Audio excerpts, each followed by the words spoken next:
साथियों नमस्कार, राम राम। मैं रामानंद वर्मा आप सभी का स्वागत करता हूं हमारे इस ज्ञान स्वर संगम में।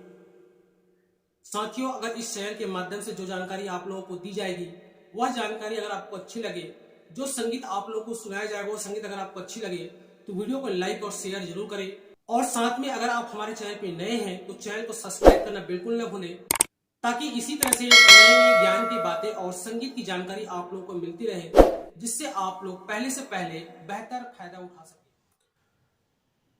गुरुर्ब्रह्मा गुरुर्विष्णु गुरुर्देवो महेश्वर गुरुर्साक्षात् परं ब्रह्म तस्मै श्री गुरुवे नमः। ध्यानमूलं गुरुर्मूर्ति पूजामूलं गुरुपदम् मन्त्रमूलं गुरुर्वाक्यम् मोक्षमूलं गुरुकृपा। अखण्डमण्डलाकारं व्याप्तमेन चराचरं तत्पदं दर्शितं येन तस्मै श्री गुरुवे नमः। सद्गुरुदेव महाराज की जय। साथियों, हमारे जीवन में व्रत और उपवास का बड़ा ही महत्व है और आज बहुत ही अच्छा दिन है कि आज एकादशी तिथि है, जो कि भगवान श्री विष्णु को बहुत ही ज्यादा प्रिय है और इस एकादशी का नाम है पाप मोचनी एकादशी। तो चलिए आज जानते हैं कि पाप मोचनी एकादशी क्या है, इसकी क्या विधि होती है, किस तरह से करना होता है और इस व्रत को करने से हमें क्या क्या फायदे होंगे। और साथियों, एक बात और बता दूं, पाप मोचनी एकादशी व्रत करने से हमारे जीवन के सारे पाप नष्ट तो होते ही है।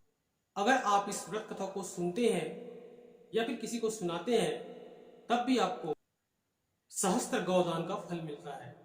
तो बहुत ही सुंदर कथा है, हम विस्तार से जानेंगे और यह कथा ग्रंथ पर ही आधारित है, तो मैं आप लोगों को पढ़कर सुनाऊंगा। महाराज युधिष्ठिर ने भगवान श्री कृष्ण से चैत्र मास की कृष्ण पक्ष की एकादशी के बारे में जानने की इच्छा प्रकट की। तो भगवान श्री कृष्ण बोले, राजेंद्र, मैं तुम्हें इस विषय में एक पाप नाशक उपाख्यान सुनाऊंगा, जिसे चक्रवर्ती नरेश मंधाता के पूछने पर महर्षि लोमश ने कहा था। मंधाता ने पूछा, भगवान, मैं लोगों की हित की इच्छा से यह सुनाना चाहता हूं कि चैत्र मास के कृष्ण पक्ष में किस नाम की एकादशी होती है, उसकी क्या विधि है तथा उससे किस फल की प्राप्ति होती है। कृपया यह सब बातें मुझे बताइए। इस तरह से मंधाता चक्रवर्ती नरेश ने पूछा था।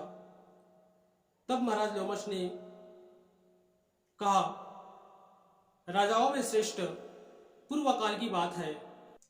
अप्सराओं से सेवित चैत्र रथ नामक वन में, जहां गंधर्वों की कन्याएं अपने किंकरों के साथ बाजे बजाती हुई विहार करती है, मंजू घोषा नामक अप्सरा मुनिवर मेधावी को मोहित करने के लिए गई।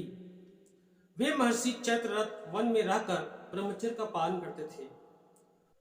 मंजू घोषा मुनि के भय से आश्रम से एक कोस दूर ही ठहर गई और सुंदर ढंग से वीणा बजाती हुई मधुर गीत गाने लगी।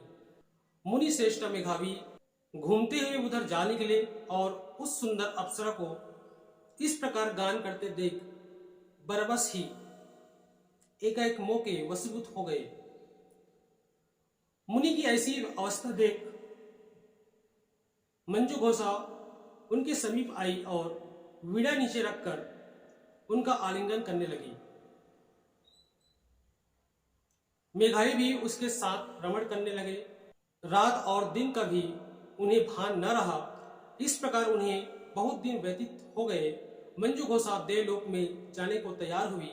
जाते समय उसने मुनि श्रेष्ठ मेघावी से कहा, ब्राह्मण, अब मुझे अपने देश जाने की आज्ञा दीजिए।